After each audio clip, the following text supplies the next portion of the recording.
Director सिर्फ इसलिए कि मैं 3 मिनट लेट ऑफिस पहुंचता हूं, वह पूरी कंपनी के सामने इसी साल के मेरे 80,000 युआन के प्रोजेक्ट बोनस को कैंसिल कर देता है। जिस पर मैं उसे समझाता हूं कि कल रात कोर लूप होल को फिक्स करने के लिए मैं सुबह 4 बजे तक ओवर टाइम कर रहा था, लेकिन वह मुझे ही बहाने बनाने वाला इंसान बताने लगता है। यह सुनकर मेरा भी अब और बहस करने का मन नहीं करता और फिर मैं कंप्लीटली केयरलेस तरीके से जॉब करने लगता हूं, जिसका रिजल्ट ये होता है कि आधे महीने के अंदर ही पूरा सिस्टम हैकर्स के अटैक का शिकार हो जाता है। लो लेवल लॉजिक को दोबारा रिक्रिएट करने वाला कोई भी नहीं होता, जिस पर कंपनी सीधा 300 मिलियन युआन का नुकसान झेलती है। उस सुबह सच कहूं तो मेरा मूड काफी अच्छा था, क्योंकि पूरी रात जागकर आखिरकार मैंने डेटाबेस के डेडली लूपहोल को बंद कर दिया था, जिस पर मैनेजमेंट सिस्टम में लगातार बज रही वार्निंग बेल भी आखिरकार रुक जाती है। स्टेबल चल रही सी लाइंस को देखकर मेरा पूरा शरीर रिलैक्स हो जाता है और फिर मैं थके हुए कदमों से अपने रेंटेड रूम की तरफ लौटने लगता हूँ। उस समय सुबह के 4 बज चुके होते हैं। बिस्तर पर लेटे हुए मैं यही सोचता हूँ कि बस किसी तरह यह महीना निकल जाए। प्रोजेक्ट बोनस मिलते ही माँ की बाईपास सर्जरी, ऑपरेशन का कर्ज, घर की EMI और बेटी की हाफ ईयर स्कूल फीस सब मैनेज हो जाएगा। लेकिन किस्मत को शायद कुछ और ही मंजूर था। अलार्म बजते ही जब मेरी आंख खुलती है तब तक बहुत देर हो चुकी होती है। मुझे यकीन ही नहीं होता कि मैं सिर्फ 3 मिनट लेट हो गया हूँ, जिस पर मैं पूरी ताकत से ऑफिस बिल्डिंग की तरफ भागता हूँ। पंच मशीन पर ठंडे तरीके से 9:03 डिस्प्ले होने लगता है और अटेंडेंस ऐप में लाल रंग से लेट अराइवल का मैसेज चमक उठता है। वह मोमेंट देखते ही मेरा दिल कसकर बैठ जाता है। मुझे तुरंत समझ आ जाता है कि आज फिर डांट पड़ने वाली है, लेकिन मैं सोच भी नहीं सकता था कि डायरेक्टर इतना बड़ा वार करेगा। मॉर्निंग मीटिंग में दर्जनों कर्डर्स पूरे ऑफिस एरिया में बैठे होते हैं। कीबोर्ड की आवाज अचानक बंद हो जाती है। हवा में कड़वी कॉफी और पूरी रात ओवरटाइम करने की पसीने भरी स्मेल फैली हुई होती है। पूरा माहौल बेहद दबाव भरा लग रहा होता है, जिस पर डायरेक्टर वो अटेंडेंस शीट को कसकर पकड़ते हुए ऊपर खड़ा रहता है। उसका चेहरा पूरी तरह सख्त दिख रहा होता है। वह फेक तरीके से खंखारता है, फिर मेरी तरफ देखकर बोलता है, आज सबसे पहले एक बात अनाउंस करनी है। कुछ लोग खुद को सिस्टम कोड का भगवान समझने लगे हैं। यह सुनकर लिन चुआन को तुरंत एहसास हो जाता है कि वह उसी को टारगेट कर रहा है। फिर वह ऊंची आवाज में कहता है, लिन चुआन आज 3 मिनट लेट आया है। कंपनी रूल्स के मुताबिक उसका इस साल का पूरा 80,000 युआन प्रोजेक्ट बोनस काट लिया जाएगा। पूरा ऑफिस एकदम शांत हो जाता है। मेरे दिमाग में जोरदार धमाका सा होने लगता है। इन सीनियर मैनेजर्स की नजर में शायद 80,000 युआन सिर्फ एक वॉच की कीमत हो, लेकिन मेरे लिए वही माँ की जिंदगी बचाने वाला पैसा था। वही अगले महीने लोन डिफॉल्ट होने से बचाने वाली उम्मीद थी। वही पूरे फैमिली की साल भर की मेहनत का सहारा था। हर महीने सैलरी आते ही सारा पैसा कर्ज में चला जाता था। मैं सिर्फ इसी बोनस के भरोसे सब खत्म करने का सपना देख रहा था। पीछे बैठे टेस्टिंग एम्प्लॉय ठंडी सांस लेते हुए कहता है, सिर्फ 3 मिनट लेट होने पर पूरा बोनस काट लिया, यह तो इंसान को मारने जैसा है। जिस पर दूसरा बोलता है, हम लोग 996 शेड्यूल में जानवरों की तरह काम करते हैं, सिर्फ इसी बोनस के लिए। लेकिन भीड़ में कुछ लोग ऐसे भी होते हैं जो हमेशा मैनेजमेंट की चमचागिरी करते रहते हैं। वह लोग मेरी हालत देखकर अंदर ही अंदर खुश हो रहे होते हैं। मेरा गला सूख जाता है, जैसे किसी ने कॉटन भर दिया हो। बड़ी मुश्किल से मैं गहरी सांस लेकर बोल पाता हूँ, डायरेक्टर वू, कल रात को डेटाबेस मैलिशियस अटैक का शिकार हो गया था। पूरा आर्किटेक्चर क्रैश हो गया था। अकेले मैंने सुबह 4 बजे तक लूप होल फिक्स किया, बस थोड़ी देर आंख लगी और अलार्म मिस हो गया, इसलिए 3 मिनट लेट हो गया। सच कहूं तो अब तक मुझे पानी पीने का भी मौका नहीं मिला। पैरों में अभी भी क्रैम्प्स हो रहे हैं। लेकिन डायरेक्टर वो मुझे सीधा देखने तक की जरूरत नहीं समझता। वह टैबलेट पलटते हुए कोल्ड वॉइस में बोलता है, ओवर टाइम करना तुम्हारी लो एफिशिएंसी की वजह है और लेट आना रेड लाइन क्रॉस करना है। कंपनी रूल्स किसी कोडर की वजह से नहीं बदलेंगे। जिस पर मैं भी दबे गुस्से में बोलता हूं, अगर मैं पूरी रात जागकर बग फिक्स नहीं करता तो इस वक्त सर्वर कभी चालू नहीं हो पाता। आज पूरा प्लेटफॉर्म पैरालाइज हो जाता। यह सुनते ही वह फाइट बोर्ड पर जोर से हाथ मारता है। सामने बैठी इंटर्न लड़की डरकर कांप जाती है। फिर डायरेक्टर जोर से चिल्लाता है, लिन चुआन, तुम्हारा मतलब क्या है? गलती करके भी बहस कर रहे हो? तुम कोर टीम लीडर हो, तुम्हें एग्जाम्पल बनना चाहिए। अगर तुम खुद लेट आओगे तो मैं इस टीम को कैसे कंट्रोल करूंगा? क्या कंपनी रूल सिर्फ डेकोरेशन है? इतने लोगों के सामने इंसल्ट होने पर मेरा चेहरा आग की तरह जलने लगता है। मैंने सालों तक इस कंपनी के लिए सब कुछ झोंक दिया था, फिर भी वह आदमी सबके सामने मेरी बिल्कुल रिस्पेक्ट नहीं करता। जिस पर मैं गहरी सांस लेता हूँ और अचानक मुझे फील होता है कि दिल के अंदर कुछ टूट चुका है। फिर मैं सीधा डायरेक्टर की आंखों में देखकर धीरे धीरे बोलता हूँ, डायरेक्टर सही कह रहे हैं, रूल्स तो रूल्स होते हैं। अब मैं कंपनी का कोई भी रूल कभी नहीं तोड़ूंगा। इतना कहकर सबके सामने मैं अपनी पॉकेट से सर्वर सिक्योरिटी कार्ड निकालता हूँ। वह 24 घंटे कोर सर्वर एक्सेस वाला सिक्योरिटी की होता है। चटाक की आवाज के साथ मैं उसे मीटिंग टेबल पर फेंक देता हूँ। यह मेन सर्वर की सिक्योरिटी की है। कंपनी रूल्स के मुताबिक इसे हमेशा टीम लीडर के पास रहना चाहिए, लेकिन अगर मैं इस पोजीशन के लायक नहीं हूँ तो इसे कंपनी को वापस कर देता हूँ। यह देखकर डायरेक्टर कुछ सेकंड्स के लिए शॉक हो जाता है।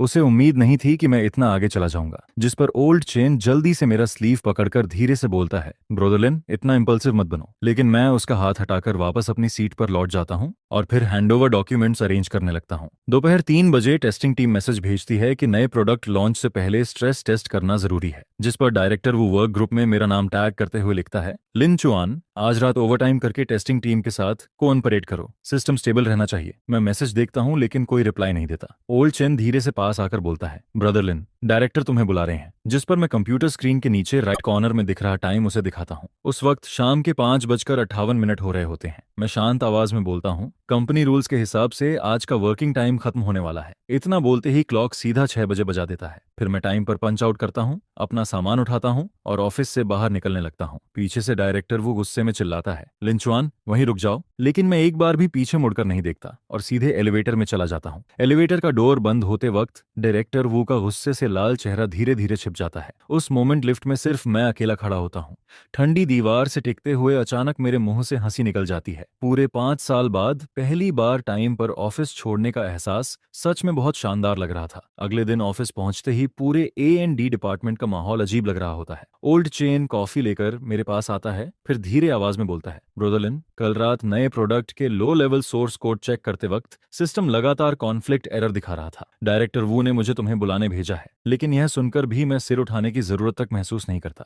मैं बिना सिर उठाए स्क्रीन पर चल रहे रेगुलर मेंटेनेंस वर्क को ही घूरता रहता हूँ। फिर शांत आवाज में बोलता हूँ, मुझसे क्या लेना देना, मैं तो बस एक नॉर्मल कोडर हूँ जो कंपनी रूल्स को सीरियसली फॉलो करता है। 6 बजे ऑफिस खत्म मतलब काम खत्म। जिस पर ओल्ड चेन बेचैनी में दोनों हाथ रगड़ते हुए बोलता है, लेकिन वह कॉन्फ्लिक्ट वार्निंग उसी बेस आर्किटेक्चर से जुड़ी है जिसे कभी तुमने डिजाइन किया था। नए लोग उस लॉजिक को बिल्कुल नहीं समझते। अगर ऑफिशियल लॉन्च के समय कुछ हो गया तो मैं अपनी रिस्ट वॉच की तरफ नजर डालता हूँ, फिर बिना इमोशन के जवाब देता हूँ, वह प्रॉब्लम टेक्निकल डायरेक्टर को वरी करनी चाहिए। अभी वर्किंग आवर्स चल रहे हैं और मैं अपनी रिस्पॉन्सिबिलिटी वाला काम कर रहा हूँ। ऑफिस आवर्स के बाद की चीजें अब मेरी मैनेजमेंट के अंदर नहीं आती। यह सुनकर ओल्ड चेन लंबी सांस छोड़ता है और फिर चुपचाप वहां से चला जाता है। दोपहर तक डायरेक्टर वो इमरजेंसी मीटिंग बुला लेता है। मीटिंग रूम की बड़ी स्क्रीन पर लाल रंग में सिस्टम वार्निंग्स और सोर्स कोड एरर्स भरे पड़े होते हैं। डायरेक्टर वू का चेहरा बेहद अगली दिख रहा होता है। वह गुस्से में बोलता है, नया प्रोडक्ट अगले हफ्ते लॉन्च होना है, लेकिन अभी बेस सोर्स कोड में कंपैटिबिलिटी कॉन्फ्लिक्ट चल रहा है। इसे कौन सॉल्व करेगा? पूरा मीटिंग रूम एकदम शांत हो जाता है।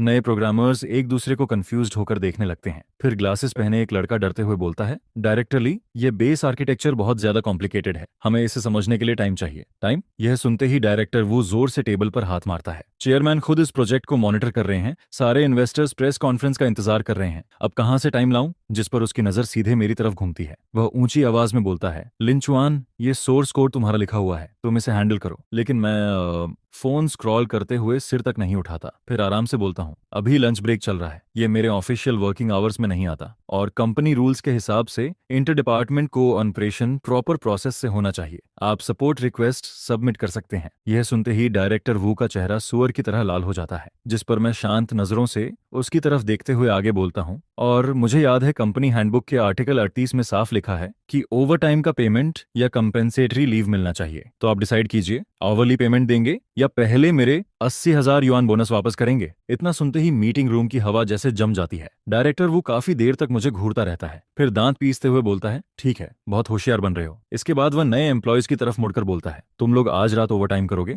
चाहे कुछ भी हो, यह इश्यू खत्म होना चाहिए, और अगर बिल्कुल भी सॉल्व नहीं हो रहा तो सिक्योरिटी ऑथेंटिकेशन लॉजिक को टेम्परेरी डिसेबल कर देना। बस प्रोडक्ट लॉन्च स्मूथली होना चाहिए। यह सुनते ही मेरा दिल कसकर बैठ जाता है। सिक्योरिटी ऑथेंटिकेशन बंद करना, यह तो ऐसा था जैसे फायरवॉल का दरवाजा पूरी तरह खोल देना। कोई भी नॉर्मल हैकर आसानी से अंदर घुस सकता था। जिस पर ओल्ड चेन भी घबराकर बोलता है, डायरेक्टर वू, यह रूल्स के खिलाफ है। Security authentication low level defence का कोर पार्ट है। लेकिन डायरेक्टर वू उसे बीच में ही काट देता है। डिसीजन मैंने लिया है, पहले प्रोडक्ट लॉन्च होगा, बाकी बातें बाद में देखेंगे। शाम के ठीक 6 बजे मैं कार्ड स्वाइप करके ऑफिस से निकलने लगता हूँ। A&D डिपार्टमेंट से गुजरते वक्त नए लोग अभी भी कोड को घूरते हुए सिर पकड़कर बैठे होते हैं। स्क्रीन पर रेड वार्निंग्स लगातार ब्लिंक कर रही होती हैं। उनमें से एक एम्प्लॉय कोड टाइप कर रहा होता है। वह डायरेक्टर वू का ऑर्डर फॉलो करते हुए सिक्योरिटी ऑथेंटिकेशन मॉड्यूल को डिसेबल करने वाला कमांड रन करने की तैयारी कर रहा होता है। मैं कुछ सेकंड्स तक उस कोड को चुपचाप देखता रहता हूँ। वह डिफेंस सिस्टम बनाने में मैंने पूरे 3 महीने लगाए थे, और अब एक ऐसा न्यू कमर जिसे कंपनी ज्वाइन किए आधा साल भी नहीं हुआ, अजीब कमांड से उसे डिस्ट्रॉय करने जा रहा था, जिस पर ओल्ड चेन पीछे से दौड़कर आता है और धीरे से पूछता है, ब्रोदर लिन, क्या तुम सच में सब इग्नोर कर दोगे? अगर कुछ बड़ा हो गया तो? मैं बैकपैक कंधे पर डालते हुए कोल्ड आवाज में बोलता हूँ, अगर कुछ होगा तो वह डायरेक्टर वो के डिसीजन की वजह से होगा। मैं तो बस एक नॉर्मल कोडर हूँ जिसे हमेशा प्रोजेक्ट बोनस काटने की आदत है। मेरे पास अथॉरिटी क्रॉस करने की हिम्मत नहीं है। ऑफिस बिल्डिंग से बाहर निकलते ही अचानक मेरा फोन वाइब्रेट करता है। वह सिस्टम की तरफ से आया ऑटोमेटेड मॉनिटरिंग ईमेल था। उसमें लिखा होता है कि कोर सिक्योरिटी मॉड्यूल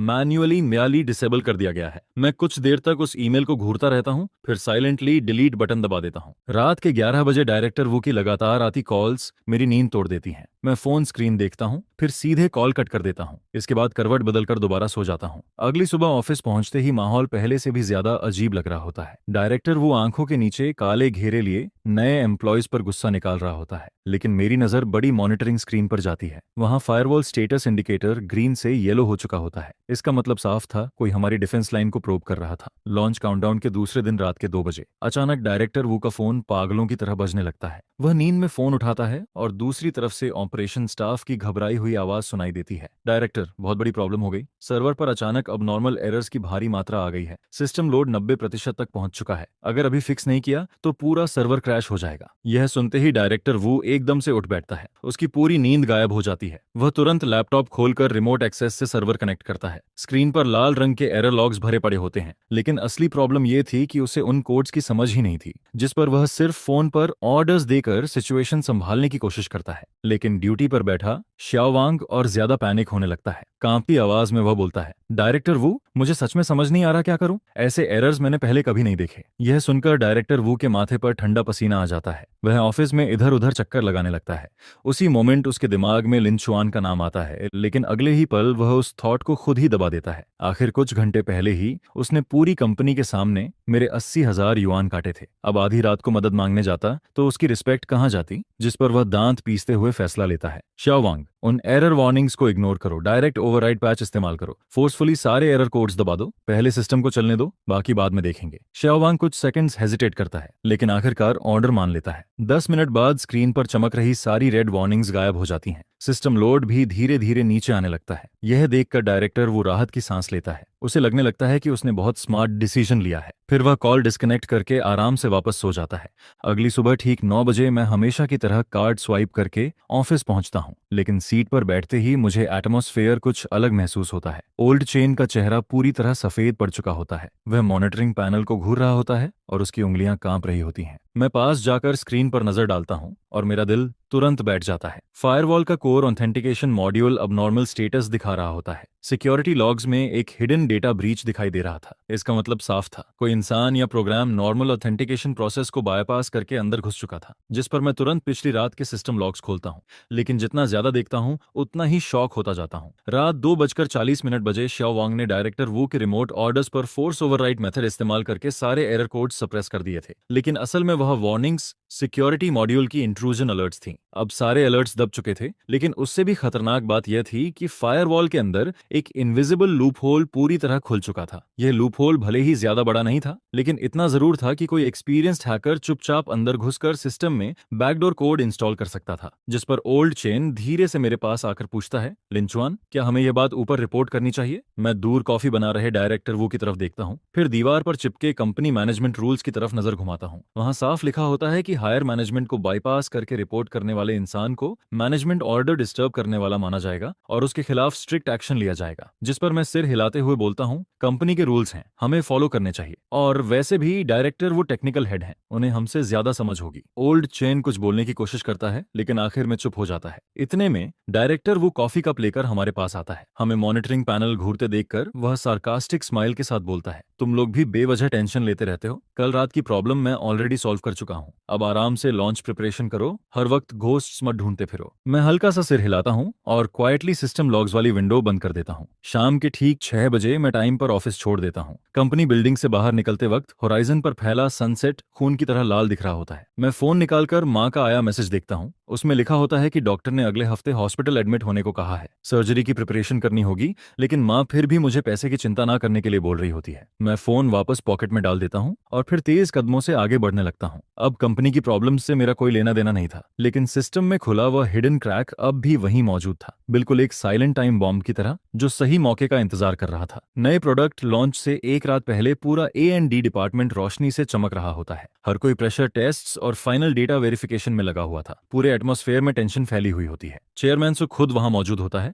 और इन्वेस्टर डायरेक्टर शेन भी वीडियो कॉन्फ्रेंस के जरिए ऑनलाइन मॉनिटरिंग कर रहा होता है। यह प्रोडक्ट अगले 3 साल की कंपनी स्ट्रेटेजी का सबसे बड़ा हिस्सा था। रात के 8 बजे अचानक मॉनिटरिंग कंसोल में तेज वार्निंग अलार्म्स बजने लगते हैं। स्क्रीन पर लगातार dangerous loop hole alerts popup होने लगते हैं और सबसे डरावनी बात यह थी कि ये सारे फ्लॉज सिक्योरिटी आर्किटेक्चर की कोर वीकनेस थी। ओल्ड चेन स्क्रीन को घूरते हुए पसीने में भीग जाता है। अगर इन लूप होल्स को तुरंत फिक्स नहीं किया गया तो कल ऑफिशियल लॉन्च के बाद कंपनी का कोर डेटाबेस हैकर्स के लिए खुला मैदान बन जाता, जिस पर डायरेक्टर वू का चेहरा तुरंत सफेद पड़ जाता है। वह ऑफिस में 3 चक्कर लगाता है और आखिरकार अचानक डोर खोलकर मेरी डेस्क तक आ जाता है। वह गुस्सा दबाने की कोशिश करता है, लेकिन उसकी आवाज फिर भी कांप रही होती है। लिंचुआन, सिस्टम में हाई रिस्क लूप होल्स आ गए हैं, तुम्हें अभी तुरंत ओवरटाइम करके इन्हें फिक्स करना होगा, यह ऑर्डर है। मैं सिर उठाकर कंप्यूटर के नीचे दिख रहा टाइम देखता हूँ। रात के 8:15 बज रहे होते हैं। फिर मेरी नजर वॉल पर लगी एम्प्लॉय फोटो पर जाती है। वह फोटो 2 महीने पुरानी होती है, जब मुझे अब भी यकीन था कि मेहनत का रिवॉर्ड मिलता है। जिस पर मैं शांत आवाज में बोलता हूँ, डायरेक्टर वू, लेबर कॉन्ट्रैक्ट में साफ लिखा है कि ओवरटाइम के लिए पहले रजिस्ट्रेशन और पेमेंट कंफर्मेशन जरूरी है, और पिछले महीने का मेरा 80,000 युआन प्रोजेक्ट बोनस भी अभी क्लियर नहीं हुआ। क्या पहले वो अमाउंट सेटल कर सकते हैं? यह सुनते ही डायरेक्टर वू पूरी तरह स्टनड रह जाता है।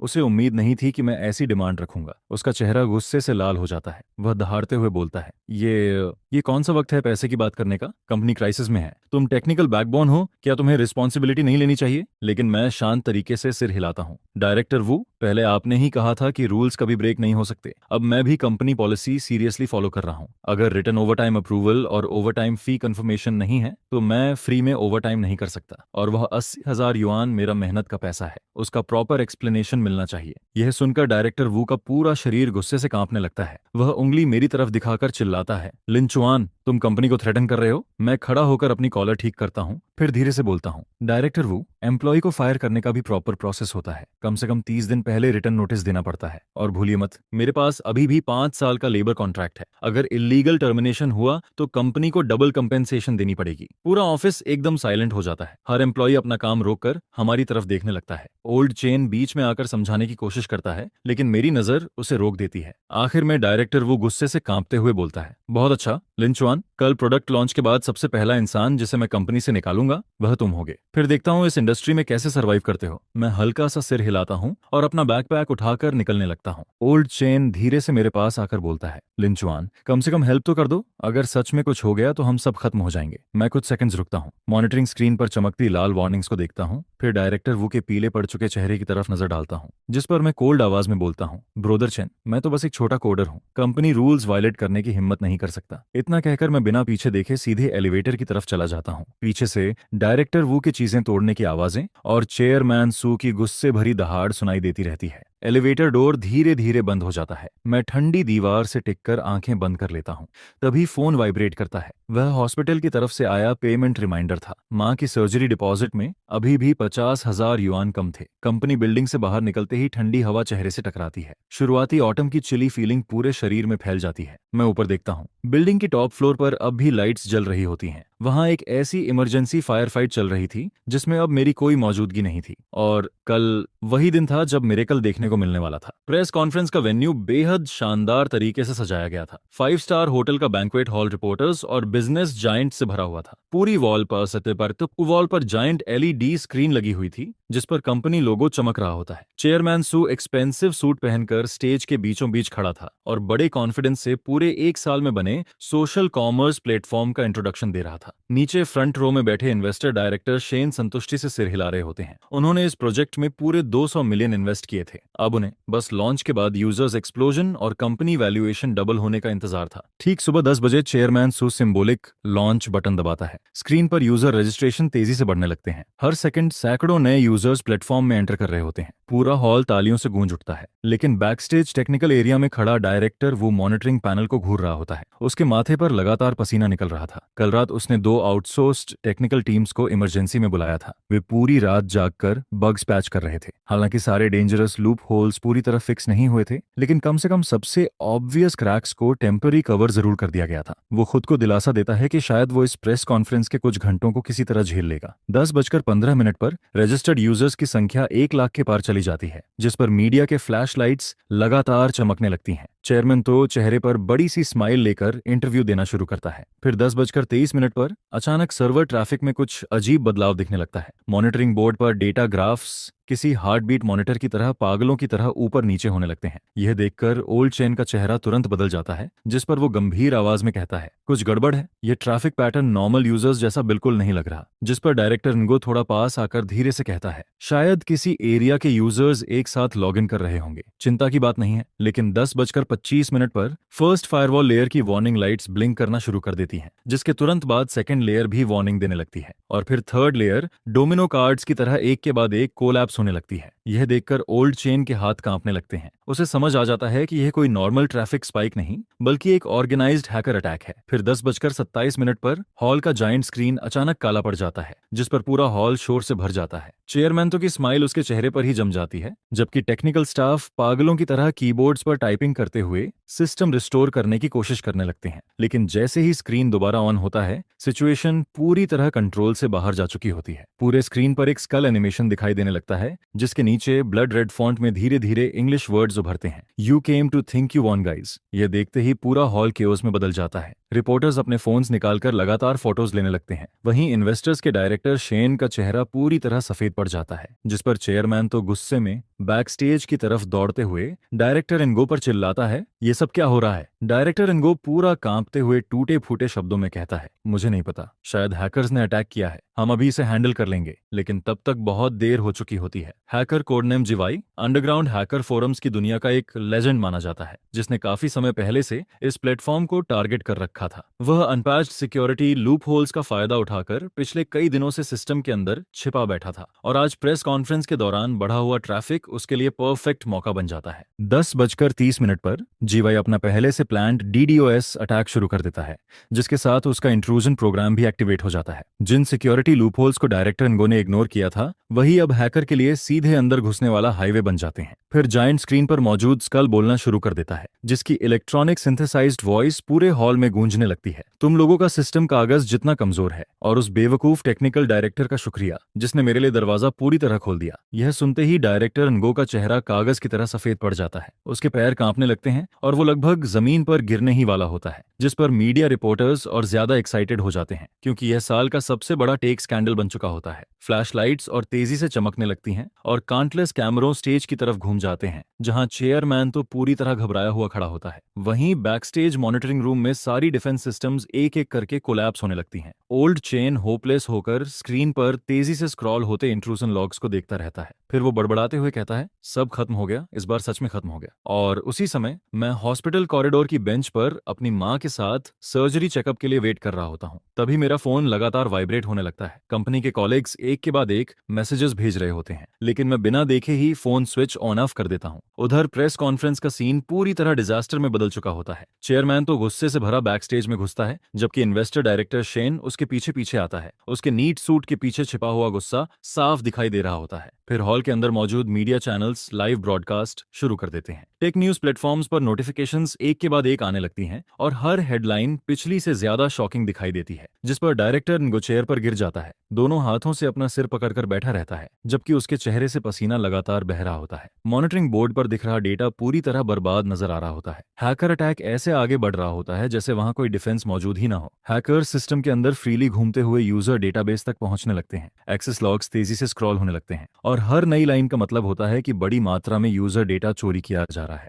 जिस पर चेयरमैन तो चिल्लाते हुए कहता है, हैकर्स फर्स्ट सिक्योरिटी लाइन तोड़ चुके हैं, वो अब कोर डेटाबेस में घुस रहे हैं। अगर यही स्पीड रही तो सिर्फ 10 मिनट में पूरा प्राइवेट यूजर डेटा चोरी हो जाएगा। यह सुनकर डायरेक्टर शेन जोर से टेबल पर मुक्का मारता है और कहता है, 10 मिनट? तुम्हारी सिक्योरिटी बस इतनी ही है? हमने 200 मिलियन युआन इन्वेस्ट किए और तुम लोग एक हैकर तक नहीं रोक पा रहे? फिर चेयरमैन तो गुस्सा दबाते हुए डायरेक्टर निगो से कहता है, तुरंत इमरजेंसी प्रोटोकॉल एक्टिवेट करो, अटैक सोर्स बंद करो और कोर डेटा को बचाओ। जिस पर डायरेक्टर निगो पैनिक में खड़ा हो जाता है, लेकिन उसे सिक्योरिटी आर्किटेक्चर की असली समझ होती ही नहीं है, इसलिए वो अपनी आधी अधूरी नॉलेज के दम पर ब्लाइंडली ऑन ऑर्डर्स देने लगता है। वो कुछ सेकंड्स तक स्क्रीन को घूरता रहता है और फिर अचानक उसे एक तरीका सूझता है जिसे वो जीनियस सॉल्यूशन समझ लेता है। जल्दी मेन पावर कट करो, पूरे सर्वर को फिजिकली शट डाउन करके सीधे रीस्टार्ट करो। यह सुनते ही ओल्ड चेन शॉक में आ जाता है और तुरंत चिल्लाता है, डायरेक्टर निगो, ऐसा मत कीजिए, सिस्टम अभी हेवी लोड पर चल रहा है। अचानक पावर कट करने से फिजिकल डेटा डैमेज हो सकता है। लेकिन डायरेक्टर निगो उसकी बात काटते हुए चिल्लाता है, अब टाइम नहीं है, मेरी बात मानो, तुरंत पावर ऑफ करके उस हैकर को बाहर फेंको। जिस पर सारे टेक्निकल स्टाफ एक दूसरे को कंफ्यूज्ड नजरों से देखने लगते हैं, लेकिन आखिर में उन्हें ऑर्डर मानना ही पड़ता है। सर्वर रूम आता।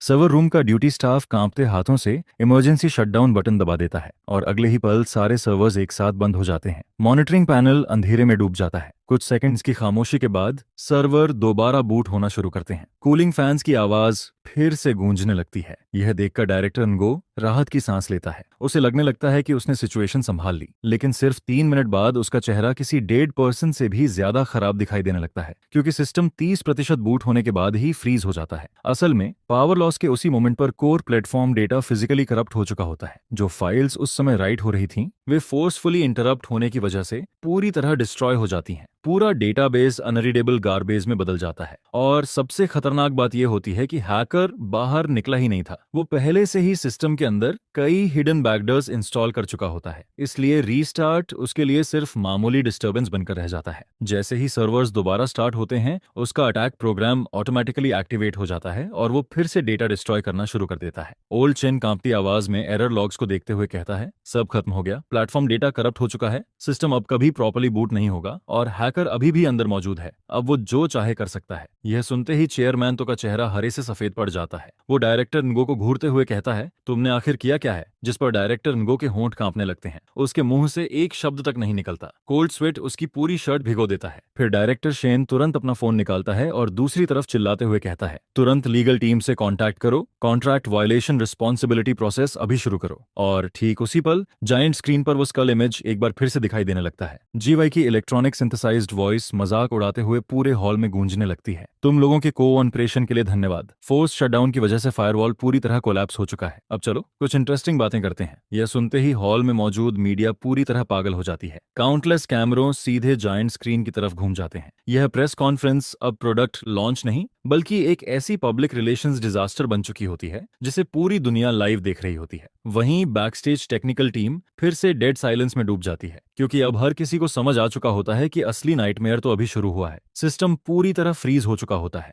हैकर अब भी अंदर हैवोक मचा रहा होता है और एकमात्र इंसान जो इस सिचुएशन को बचा सकता था, वो इस समय अपनी मां के साथ हॉस्पिटल में बैठा होता है। ऊपर से उसका फोन भी स्विच ऑफ होता है। फिर सर्वर क्रैश की खबर इंटरनेट पर किसी वायरस की तरह फैलने लगती है। प्रेस कॉन्फ्रेंस के लाइव स्ट्रीम, हाईजैक होने वाला वीडियो सिर्फ आधे घंटे के अंदर सभी बड़े प्लेटफॉर्म्स के ट्रेंडिंग सर्चेस में टॉप पोजीशन पर पहुंच जाता है, जिस पर योंकिंग कंपनी के ऑफिशियल अकाउंट के कमेंट सेक्शन पूरी तरह कोलैप्स हो जाते हैं। न्यूली रजिस्टर्ड यूजर्स डिस्कवर करते हैं कि वे लॉग इन ही नहीं कर पा रहे। जिन लोगों ने पैसे डिपॉजिट किए थे, उन्हें समझ ही नहीं आता कि उनका पैसा कहां गायब हो गया। कस्टमर केयर हॉटलाइंस लगातार रिंग होने लगती हैं। Dozens of call centre employees phone उठाते उठाते पूरी तरह टूट जाते हैं, लेकिन हर कोई बस एक ही लाइन दोहराता रहता है, हम इश्यू को अर्जेंटली फिक्स कर रहे हैं, कृपया पेशेंटली वेट करें। लेकिन यूजर्स का पेशेंस कब का खत्म हो चुका होता है। कुछ लोग सोशल मीडिया प्लेटफॉर्म्स पर कलेक्टिव प्रोटेस्ट ऑर्गेनाइज करना शुरू कर देते हैं। वहीं कुछ सीधे पुलिस कंप्लेंट दर्ज करवा देते हैं कि उनके साथ फ्रॉड हुआ है, और कई लोग मीडिया कंपनीज को टैग करके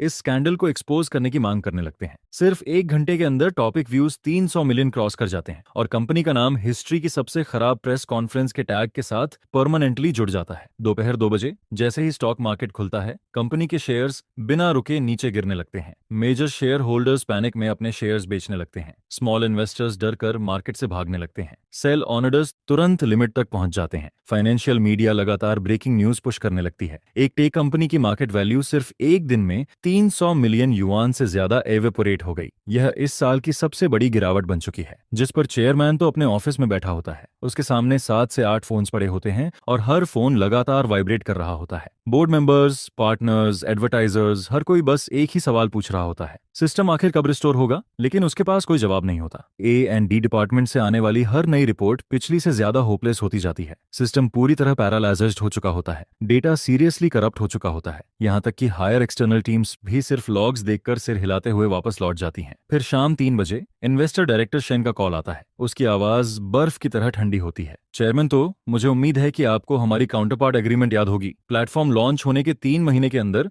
मंथली एक्टिव यूजर्स 5 मिलियन पहुंचने चाहिए थे। अगर ऐसा नहीं हुआ तो आपको मेरे 30% शेयर्स बाय बैक करने होंगे। यह सुनते ही चेयरमैन तो के हाथ कांपने लगते हैं। वो मुश्किल से कहता है, डायरेक्टर शेन, हम इसे जल्द ठीक कर देंगे। यह सिर्फ टेम्पररी टेक्निकल इश्यू है। लेकिन डायरेक्टर शेन तुरंत उसकी बात काट देता है। Technical issue? पूरी इंटरनेट दुनिया अभी तुम लोगों को जोक की तरह देख रही है। यूजर्स का ट्रस्ट पूरी तरह कोलैप्स हो चुका है। अगर आज तुम सिस्टम फिक्स भी कर लो तब भी कौन तुम्हारा प्लेटफॉर्म यूज करेगा? फिर वो ठंडी आवाज में आगे कहता है, अगर सुबह होने से पहले सिस्टम रिस्टोर नहीं हुआ तो मैं तुरंत कॉम्पेंसेशन प्रोसेस एक्टिवेट कर दूंगा। एग्रीमेंट के मुताबिक तुम्हें इन्वेस्टमेंट लॉस का 3 गुना कॉम्पेंसेट करना होगा, यानी पूरे 600 मिलियन युआन। इतना कहकर कॉल डिस्कनेक्ट हो जाता है और ऑफिस में डेड साइलेंस छा जाता है। 600 मिलियन युआन कंपनी अकाउंट में, इतना पैसा तो छोड़ो, पूरी कंपनी बेच देने के बाद भी ये अमाउंट पूरा नहीं हो सकता था। जिस पर चेयरमैन तो अचानक ऑफिस से बाहर निकलता है और सीधे A&D डिपार्टमेंट की तरफ दौड़ जाता है। वहां डायरेक्टर नगो गुस्से में टेक्निकल स्टाफ पर चिल्ला रहा होता है, लेकिन सारे एम्प्लॉयज सिर झुकाकर खामोश खड़े रहते हैं। पूरे ऑफिस का एटमॉस्फेयर इतना हैवी होता है कि कोई जोर से सांस लेने की हिम्मत तक नहीं करता।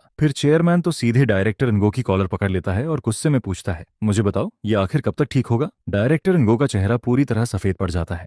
वो कांपती आवाज में कहता है, चेयरमैन, तो मैंने 3 एक्सटर्नल सिक्योरिटी कंपनी से कांटेक्ट किया है, लेकिन सिस्टम लॉग्स देखने के बाद सबने कहा कि प्लेटफॉर्म आर्किटेक्चर बहुत ज्यादा कॉम्प्लेक्स है। इसे शॉर्ट टाइम में रिपेयर करना प्रैक्टिकली इम्पॉसिबल है। ये सुनते ही चेयरमैन तो उसके कॉलर को छोड़ देता है। उसका पूरा शरीर ऐसे लग रहा होता है जैसे सारी ताकत निकल चुकी हो। फिर वो अचानक किसी बात को याद करता है, लिनशुआन कहाँ है? लिनशुआन को बुलाओ, वही इसे फिक्स करेगा। लेकिन यह सुनते ही पूरा ऑफिस साइलेंस में डूब जाता है, जिस पर ओल्ड चेन धीरे से कहता है, लिनशुआन ने आज लीव ली थी। वो अपने फैमिली मेंबर को हॉस्पिटल लेकर गया है और उसका फोन भी स्विच्ड ऑफ है। यह सुनकर चेयरमैन तो अचानक फ्रीज हो जाता है।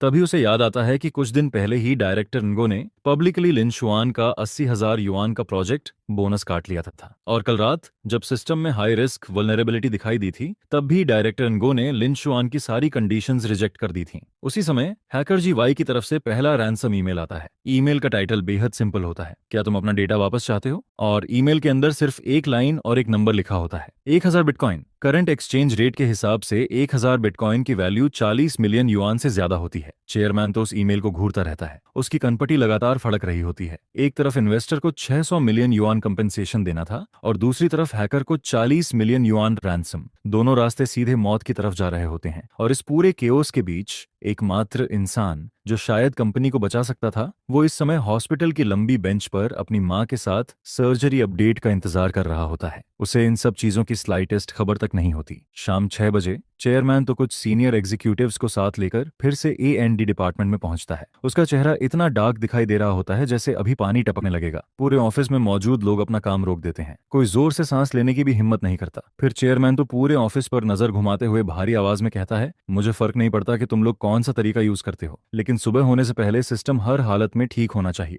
अगर कंपनी बैंकरप्ट हुई तो यहाँ मौजूद हर इंसान बाहर फेंक दिया जाएगा। जिस पर डायरेक्टर नगो माथे का पसीना पोंछते हुए हकलाकर कहता है कि वो सॉल्यूशन ढूंढ रहा है, लेकिन प्लेटफॉर्म डेटा बहुत ज्यादा डैमेज्ड है, हमें सच में और टाइम चाहिए। ये सुनते ही चेयरमैन तो जोर से टेबल पर मुक्का मारता है। टाइम? मैंने तुम्हें कम टाइम दिया था क्या? सुबह से अब तक पूरे 8 घंटे बीत चुके हैं और तुम्हारे पास अभी भी यही रिजल्ट है? फिर ओल्चन हिम्मत करके आगे आता है। चेयरमैन तो ये पूरा प्लेटफॉर्म आर्किटेक्चर लिनशुआन ने अकेले बनाया था। सिर्फ वही हर मॉड्यूल की लॉजिक प्रॉपर्ली समझता है। अगर लिनशुआन वापस आ जाए तो शायद, लेकिन इससे पहले कि वो अपनी बात पूरी कर पाता, डायरेक्टर नगो का चेहरा तुरंत बदल जाता है। वो अचानक बीच में बोल पड़ता है, चेयरमैन तो इसका लिनशुआन से कोई लेना देना नहीं है। ये सब हैकर अटैक की वजह से हुआ है। कोई भी यह प्रेडिक्ट नहीं कर सकता था। जिस पर चेयरमैन तो ठंडी नजरों से डायरेक्टर नगो को घूरते हुए पूछता है, तो फिर मुझे यह बताओ, आखिर हैकर हमारी डिफेंस लाइन इतनी आसानी से तोड़ कैसे पाया? आखिर सिस्टम में इतनी खतरनाक सिक्योरिटी लूपहोल कैसे आ सकती है? यह सुनकर डायरेक्टर मो अपना मुंह खोलता है, लेकिन उसके मुंह से एक शब्द भी नहीं निकलता है, जिस पर चेयरमैन सू तुरंत ओल्ड चेन की तरफ मुड़कर कहता है, अभी तुमने क्या कहा था? साफ साफ बताओ। ओल्ड चेन कुछ सेकंड तक हिचकिचाता है, जिसके बाद वह गहरी सांस लेकर बोलना शुरू करता है, चेयरमैन सू, असल में सिस्टम लॉन्च होने से पहले ही high risk loopholes detect हो चुके थे। लिन शुआन ने उस समय वार्निंग भी दी थी। इतना कहते हुए वह डायरेक्टर मो की तरफ देखता है, लेकिन टाइम बहुत कम था, जिस पर डायरेक्टर मो ने फैसला किया कि पहले सिस्टम लॉन्च करो, बाद में फिक्स कर लेंगे। यह सुनते ही चेयरमैन सू का चेहरा और भी ज्यादा भयानक हो जाता है। फिर वह ठंडी आवाज में पूछता है, और आओ, और कुछ? जिस पर ओल्ड चेन गहरी सांस लेकर पिछले कुछ दिनों में हुई सारी घटनाएं बताना शुरू करता है। डायरेक्टर वू के जबरदस्ती सिक्योरिटी ऑथेंटिकेशन बंद करवाने से लेकर आधी रात को लिटिल वॉन्ग को एरर कोड ओवरराइड करने का ब्लाइंड ऑर्डर देने तक, और फिर कल रात लिन शुआन की ओवरटाइम कंडीशंस ठुकराने तक, हर एक बात चेयरमैन सू के दिल में चाकू की तरह चुभती चली जाती है। पूरे ऑफिस में सन्नाटा छा जाता है। हर कोई सिर झुकाकर खड़ा रहता है और कोई भी डायरेक्टर वू की तरफ देखने की हिम्मत नहीं करता है। जिस पर चेयरमैन सू धीरे धीरे मुड़कर डायरेक्टर वू को घूरता है और बर्फ जैसी ठंडी आवाज में पूछता है, अब भी तुम्हारे पास कुछ कहने को बचा है? यह सुनकर डायरेक्टर वू का पूरा शरीर कांपने लगता है, लेकिन अचानक जैसे उसे कोई आखिरी उम्मीद मिल गई हो, वह जोर से चिल्लाता है, चेयरमैन सू, यह सब लिन शुआन की साजिश है। जिस पर वह जल्दी जल्दी बोलना जारी रखता है। उसने जानबूझकर सोर्स कोड में बैकडोर छोड़ा था और फिर हैकर्स के साथ मिलकर कंपनी पर अटैक करवाया। आखिर हैकर हमारे सिस्टम को इतनी अच्छी तरह कैसे जानता था? वह इतना एक्यूरेट अटैक कैसे कर सकता था? जरूर लिन शुआन ने ही कोर सोर्स कोड लीक किया है। यह सुनते ही पूरा ऑफिस हंगामे में बदल जाता है। कुछ लोग शॉक्ड हो जाते हैं, कुछ गुस्से में आ जाते हैं, लेकिन ज्यादातर लोगों को इस बात पर बिल्कुल भरोसा नहीं होता है। जिस पर ओल्ड चेन गुस्से से लाल होकर चिल्लाता है, डायरेक्टर मो, किसी पर झूठा इल्जाम मत लगाओ। लिन शुआन पिछले 5 सालों से कंपनी में काम कर रहा है। उसने आज तक कंपनी के खिलाफ कुछ नहीं किया। लेकिन डायरेक्टर मो तुरंत पलटकर बोलता है, तो फिर सबसे जरूरी समय पर उसने ओवरटाइम करने से मना क्यों किया? कंपनी को मुश्किल में देखकर भी वह चुप क्यों रहा? अगर यह बदला नहीं है तो और क्या है? यह सुनकर चेयरमैन सू हाथ उठाकर दोनों की बहस रोक देता है। फिर वह कुछ सेकंड तक चुप रहता है, जिसके बाद शांत लेकिन डरावनी आवाज में कहता है, ओल्ड चेन, तुरंत सभी सर्वर सील करो और पिछले 1 महीने के सारे ऑपरेशन लॉग्स निकालो। मैं हर कोर कोड मॉडिफिकेशन रिकॉर्ड देखना चाहता हूँ। इसके बाद वह डायरेक्टर वू की तरफ मुड़ कहता है, अगर इन्वेस्टिगेशन में साबित हुआ कि यह सब लिन शुआन ने किया है, तो मैं खुद पुलिस को बुलाकर उसे गिरफ्तार करवाऊंगा। वह अपनी बात पूरी नहीं करता है, लेकिन उसकी अधूरी बात में छुपी धमकी हर किसी को साफ समझ आ जाती है। म्यूजिक उसी समय हैकर गोसी का दूसरा ईमेल आता है, लेकिन इस बार उसमें रैंसम नहीं बल्कि एक वीडियो होता है। वीडियो में गोसी वॉइस चेंजर के जरिए मजाक उड़ाते हुए कहता है, सुना है तुम लोग अंदर के गद्दार को ढूंढ रहे हो, बेकार मेहनत मत करो, ये सब तुम्हारी खुद की बेवकूफी की वजह से हुआ है, किसी और की वजह से नहीं। चलो तुम्हें एक हिंट देता हूँ, रात 2:40 बजे का ऑपरेशन लॉग देखो। वह जीनियस जिसने सिक्योरिटी सोर्स कोड को जबरदस्ती ओवरराइट किया था, उसने तो मुझे बहुत बड़ा गिफ्ट दे दिया। यह सुनते ही चेयरमैन सू का चेहरा पूरी तरह बदल जाता है। वह स्क्रीन पर दिख रहे समय को घूरता है और फिर कुर्सी पर कांपते हुए बैठे डायरेक्टर वू की तरफ देखता है। अब सारे सवालों के जवाब मिल चुके थे। रात 11 बजे के बाद भी रिलीज डिपार्टमेंट की लाइट्स जल रही होती हैं। अगली सुबह old chain 2 technical backbone employees को लेकर पूरे 4 घंटे तक सिस्टम के सारे ऑपरेशन लॉग्स निकालता है और उन्हें टाइमलाइन के हिसाब से एक डिटेल्ड रिपोर्ट में अरेंज करता है, जिस पर चेयरमैन सू मीटिंग रूम में बैठा होता है। उसके सामने प्रोजेक्टर पर काउंटलेस लॉग्स दिखाई दे रहे होते हैं। वहीं दूसरी तरफ डायरेक्टर मो कमरे के कोने में खड़ा कांप रहा होता है। उसका चेहरा पूरी तरह सफेद पड़ चुका होता है और उसके पैर लगातार कांप रहे होते हैं। इसके बाद ओल्ड चेन पहला डॉक्यूमेंट खोलता है। उसकी आवाज शांत होती है, लेकिन हर शब्द हथौड़े की तरह डायरेक्टर वू के दिल पर वार करता जाता है। यह लॉन्च से 3 दिन पहले का लॉग है। उस समय सिस्टम ने प्लेटफॉर्म मॉड्यूल्स में कॉन्फ्लिक्ट डिटेक्ट किया था, जिस पर लिन शुआन ने ऑफिस से निकलने से पहले एक रिस्क वार्निंग रिपोर्ट सबमिट की थी। प्रोजेक्टर पर तुरंत लिन शुआन की रिपोर्ट दिखाई देती है। टाइम स्टैम्प साफ दिखा रहा होता है, शाम के 5:55 बजे, यानी ऑफिस ऑफ होने से सिर्फ 5 मिनट पहले। रिपोर्ट में रेड कलर से मार्क किए गए सारे रिस्क पॉइंट्स इस बार हुए हैकर अटैक के ब्रेक थ्रू पॉइंट से पूरी तरह मैच कर रहे होते हैं। यह देखकर चेयरमैन सू स्क्रीन को घूरता रह जाता है और उसकी कनपटी की नसें फड़कने लगती हैं। जिस पर ओल्ड चेन आगे बोलता है, लेकिन अगले दिन मीटिंग में डायरेक्टर मो ने इस रिपोर्ट को रिजेक्ट कर दिया था। उसका कहना था कि लॉन्च प्रोग्रेस पर असर नहीं पड़ना चाहिए। इसके तुरंत बाद उसने सिक्योरिटी ऑथेंटिकेशन मॉड्यूल्स का एक हिस्सा बंद करने का ऑर्डर दिया और सिस्टम मेंटेनेंस का काम लिटिल वॉन्ग को सौंप दिया, जो अभी नया था और उसके पास एक्सपीरियंस भी नहीं था। इसके बाद प्रोजेक्टर पर डायरेक्टर मो द्वारा भेजा गया वर्क इंस्ट्रक्शन ईमेल दिखाई देता है। सारे इंस्ट्रक्शन साफ साफ लिखे हुए होते हैं, जिन्हें अब झूठलाना नामुमकिन था। यह देखकर डायरेक्टर मो के होंठ कांपने लगते हैं। वह जल्दी से सफाई देते हुए बोलता है, मैंने ये सब सिर्फ प्रोग्रेस मेंटेन करने के लिए किया था। इन्वेस्टर्स लगातार प्रेशर डाल रहे थे, लेकिन चेयरमैन सू उसे सिर्फ ठंडी नजरों से देखता है और कुछ नहीं बोलता है। इसके बाद ओल्ड चेन तीसरा डॉक्यूमेंट खोलता है। यह लॉन्च से एक रात पहले का रिकॉर्ड है। रात 2:40 बजे सिस्टम ने इंट्रूशन वार्निंग दी थी, लेकिन नाइट शिफ्ट पर मौजूद लिटिल वांग ने डायरेक्टर वू के रिमोट इंस्ट्रक्शंस के तहत फोर्स ओवरराइड मेथड इस्तेमाल करके सारे एरर अलर्ट्स ब्लॉक कर दिए। प्रोजेक्टर पर डिटेल्ड ऑपरेशन लॉग्स दिखाई देते हैं। हर कमांड के साथ एपीआई एड्रेस और ऑपरेटर इंफॉर्मेशन साफ नजर आ रही होती है, और उन सभी कमांड्स पर डायरेक्टर वू का अकाउंट साफ लिखा हुआ होता है। इसका मतलब साफ था, उन सभी फेटल गलत ऑर्डर्स का जिम्मेदार वही था। जिस पर ओल्ड चेन भारी आवाज में आगे कहता है, ये सभी अलर्ट्स सिक्योरिटी मॉड्यूल द्वारा भेजी गई इंट्रूजन वार्निंग्स थीं, लेकिन इन्हें जबरदस्ती ब्लॉक करने के बाद हैकर ने सिस्टम में कई बैकडोर्स इंस्टॉल कर दिए ताकि आज का अटैक प्रिपेयर किया जा सके। यह सुनते ही डायरेक्टर वू कुर्सी पर ढेर होकर बैठ जाता है। उसका चेहरा किसी मरे हुए इंसान से भी ज्यादा डरावना लग रहा होता है। इसके बाद ओल्ड चेन आखिरी डॉक्यूमेंट खोलता है। यह कल रात का रिकॉर्ड है। सिस्टम ने एक बार फिर हाई रिस्क लूपहोल वार्निंग दी थी, जिस पर लिन शुआन ने प्रोजेक्ट बोनस पेमेंट रिलीज करने और ओवरटाइम कंफर्मेशन डॉक्यूमेंट की मांग की थी, लेकिन डायरेक्टर मो ने साफ मना कर दिया। उसके बाद लिन शुआन सही समय पर ऑफिस से चला गया। पूरा प्रोसेस कंपनी रूल्स के हिसाब से बिल्कुल सही था। प्रोजेक्टर पर लिन शुआन और डायरेक्टर वू की चैट हिस्ट्री दिखाई देती है। साथ ही ऑफिस सर्विलांस वीडियो भी चलने लगता है। वीडियो में लिन शुआन शांत तरीके से अपना सामान पैक करता है और टाइम पर ऑफिस छोड़कर चला जाता है। वहीं दूसरी तरफ डायरेक्टर वू उसकी पीठ की तरफ उंगली दिखाकर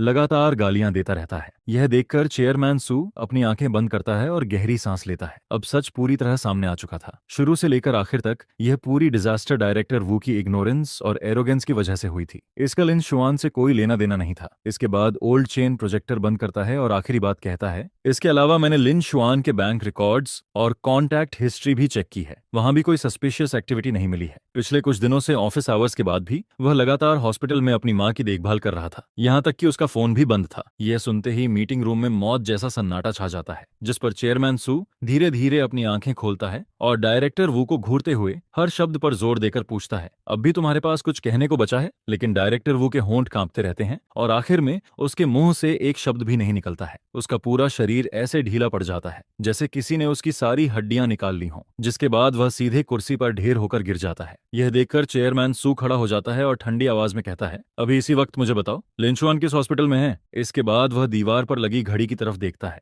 रात के 12:20 बज चुके होते हैं। इन्वेस्टर्स द्वारा दिए गए अंतिम अल्टीमेटम में अब सिर्फ 6 घंटे से भी कम समय बचा होता है और कंपनी को बचाने वाला इकलौता इंसान अभी तक इस बात से अनजान होता है कि यहाँ क्या कुछ हो चुका है। रात 1 बजे म्यूजिक सिटी पीपल्स हॉस्पिटल के इमरजेंसी हॉल में अब भी तेज रोशनी जल रही होती है। मैं हॉलवे की लंबी बेंच पर बैठा होता हूँ और हाथ में ठंडी हो चुकी कॉफी पकड़े रहता हूँ। मां सर्जरी से पहले वाला आखिरी चेकअप अभी अभी खत्म हुआ था। नर्स ने बताया था कि सुबह होते ही उन्हें ऑपरेशन रूम में ले जाया जाएगा। साथ ही उसने मुझे याद दिलाया कि बाकी बचे 50,000 युआन डिपॉजिट जल्द से जल्द जमा करवाने होंगे, जिस पर मैं अपने बैंकिंग ऐप का बैलेंस चेक करता हूँ। उसमें सिर्फ 38,000 युआन पड़े होते हैं। ये पिछले 5 सालों में मेरी पूरी लाइफ सेविंग्स होती है, लेकिन अब भी 12,000 युआन कम पड़ रहे होते हैं और मुझे समझ नहीं आता कि आखिर अब किससे पैसे उधार मांगूं। मैं अभी इसी सोच में डूबा होता हूँ, तभी हॉलवे के आखिर से अचानक लोगों का एक ग्रुप तेजी से अंदर आता है। सबसे आगे चेयरमैन सू होता है। उसके पीछे कई सीनियर एग्जीक्यूटिव्स चलते आ रहे होते हैं और सबसे पीछे डायरेक्टर वू पसीने में भीगा हुआ नजर आता है। उनकी अचानक एंट्री से शांत पड़ा इमरजेंसी हॉल तुरंत हलचल से भर जाता है। कई नर्सें हैरानी से सिर उठाकर उनकी तरफ देखने लगती हैं, जिस पर चेयरमैन सू सीधे मेरे सामने आकर रुकता है। उसकी आवाज में पहले कभी न सुनी गई नरमी होती है। लिन शुआन, आखिरकार हम तुम्हें ढूंढ ही लेते हैं। मैं कुछ पल के लिए स्टंट रह जाता हूँ और फिर इंस्टिंक्टिवली खड़ा हो जाता हूँ। चेयरमैन सू कंपनी का फाउंडर होता है। वह इतना बड़ा इंसान होता है कि आम एम्प्लॉयज तो छोड़ो, डिपार्टमेंट डायरेक्टर्स तक उससे मिल नहीं पाते हैं। लेकिन इस वक्त वही आदमी खुद रात के 1 बजे हॉस्पिटल में मुझे ढूंढते हुए आया होता है, जिस पर मैं उसके पीछे खड़े डायरेक्टर वू की तरफ देखता हूँ। वह सिर झुकाए खड़ा रहता है और मेरी तरफ देखने की भी हिम्मत नहीं कर पाता है। उसका चेहरा बिल्कुल भूत की तरह सफेद पड़ चुका होता है। इसके बाद चेयरमैन सू गहरी सांस लेता है और थकी हुई आवाज में कहता है, लिन शुआन, कंपनी के साथ बहुत बड़ा हादसा हो गया है। सिचुएशन बेहद सीरियस है। मुझे तुम्हारी मदद चाहिए। मैं शांत आवाज में जवाब देता हूँ, चेयरमैन सू, मैं अब कंपनी का कोर टेक्निकल एम्प्लॉय नहीं रहा हूँ। डायरेक्टर वो खुद कह चुका है कि कंपनी किसी एक कोडर के बिना भी आराम से चल सकती है। यह सुनकर चेयरमैन सू के चेहरे पर ऑकवर्ड एक्सप्रेशन आ जाता है, जिस पर वह तुरंत कहता है, लिंचुआन, मुझे पता है कि कंपनी ने तुम्हारे साथ गलत किया है, लेकिन अभी सिचुएशन बहुत क्रिटिकल है। सिस्टम पर हैकर्स ने अटैक कर दिया है, पूरा प्लेटफॉर्म ऑलमोस्ट पैरालाइज हो चुका है, कोर डेटा बुरी तरह डैमेज हो चुका है। हमने बाहर की 3 बड़ी सिक्योरिटी कंपनीज को बुलाया, लेकिन कोई भी इसे फिक्स नहीं कर पाया। वह कुछ सेकंड रुकता है, जिसके बाद उसकी आवाज और ज्यादा डेस्परेट हो जाती है। सिर्फ तुम ही उस एंटायर आर्किटेक्चर को सबसे अच्छी तरह समझते हो। कंपनी को अब सिर्फ तुम ही बचा सकते हो। मैं उसकी तरफ देखता रहता हूं, लेकिन कुछ नहीं बोलता हूं। जिस पर चेयरमैन सू आगे कहता है,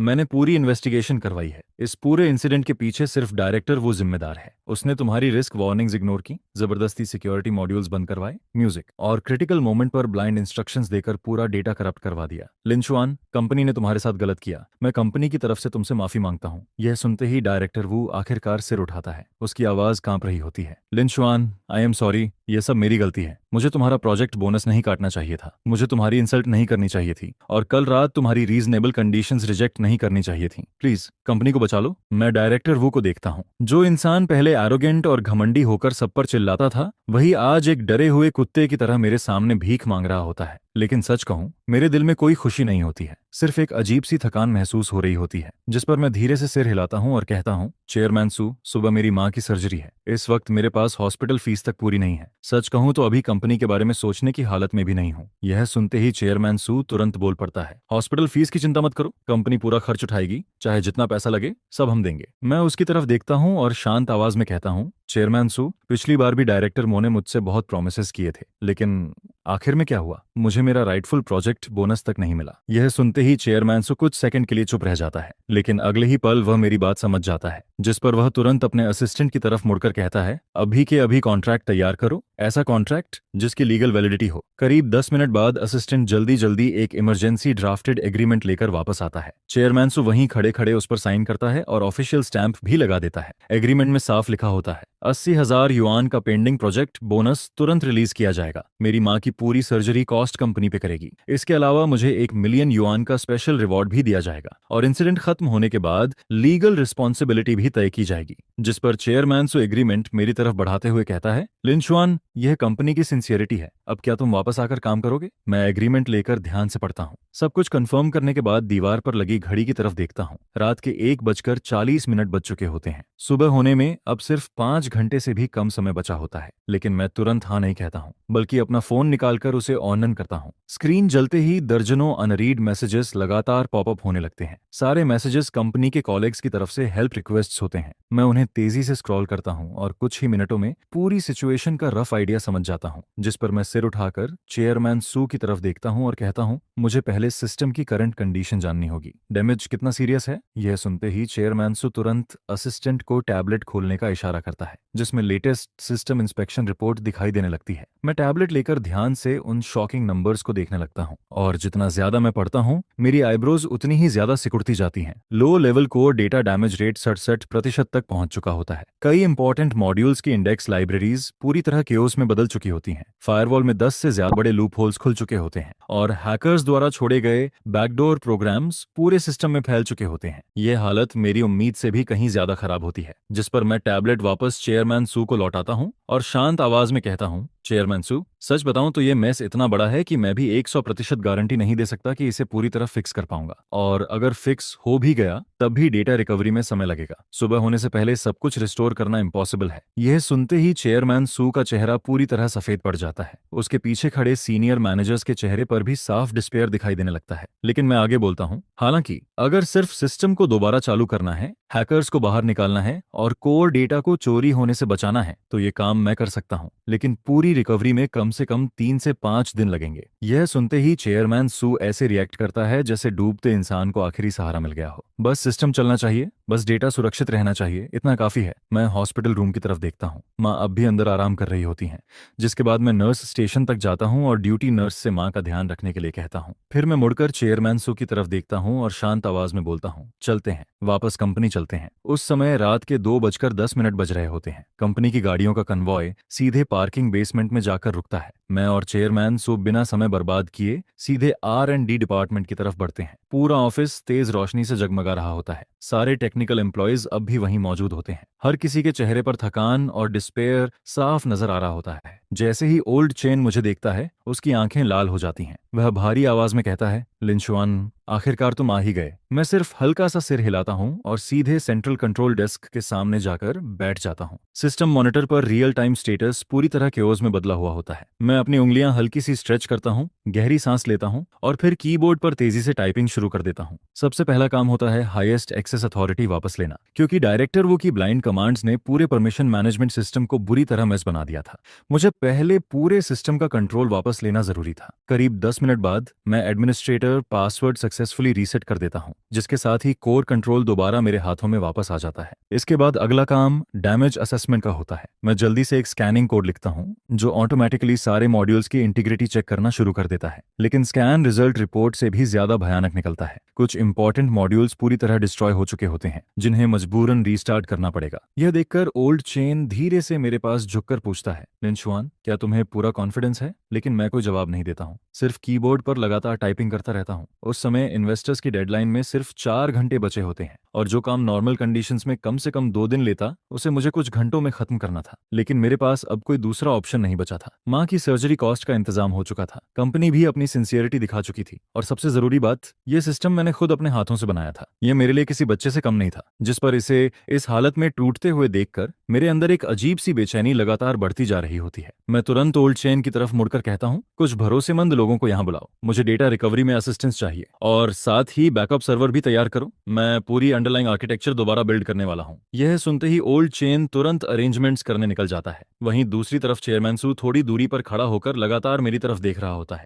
उसके चेहरे पर टेंशन साफ दिखाई दे रही होती है और डायरेक्टर वह ऑफिस के कोने में दुबक कर खड़ा रहता है। हालत ऐसी होती है कि वह जोर से सांस लेने तक की हिम्मत नहीं कर पा रहा होता है। रात के 2:30 बजे मैं ऑफिशियली इस इंटेंस सिस्टम रेस्क्यू ऑपरेशन की शुरुआत करता हूं। मेरी उंगलियां कीबोर्ड पर हवा की तरह दौड़ने लगती हैं। स्क्रीन पर कोड लाइंस वाटरफॉल की तरह तेजी से स्क्रॉल होने लगती हैं। पूरा R&D रूम अब सिर्फ कीबोर्ड टाइपिंग और सर्वर फैंस की भारी आवाजों से गूंज रहा होता है। समय हर सेकंड तेजी से गुजर रहा होता है और मैं पूरी तरह अपने काम में डूब चुका होता हूँ। रात के 3 बजे म्यूजिक में लगातार आधे घंटे से बिना रुके काम कर रहा होता हूँ। शुरुआती स्टेज में मैंने सिस्टम आर्किटेक्चर को टेम्पररी स्टेबलाइज कर दिया था, लेकिन असली मुश्किल अब शुरू होने वाली थी। हैकर गोसी द्वारा छोड़े गए बैकडोर प्रोग्राम्स मेरी उम्मीद से कहीं ज्यादा डेंजरस और कनिंग होते हैं। वे किसी कैंसर ट्यूमर की तरह लो लेवल सोर्स कोड में गहराई तक घुसे हुए होते हैं और अगर जरा सी भी गलती हो जाए तो पूरा सेल्फ डिस्ट्रक्ट प्रोटोकॉल एक्टिवेट हो सकता था। मैं एक सिगरेट जलाता हूं और स्क्रीन पर दिख रहे सस्पिशियस कोड्स को लगातार घूरता रहता हूं, जिस पर ओल्ड चेन मेरे पास एक हॉट कॉफी रखता है और धीरे से पूछता है, लिंचुआन, क्या मैं कुछ हिस्सा संभाल लूं? लेकिन मैं सिर हिलाकर मना कर देता हूं।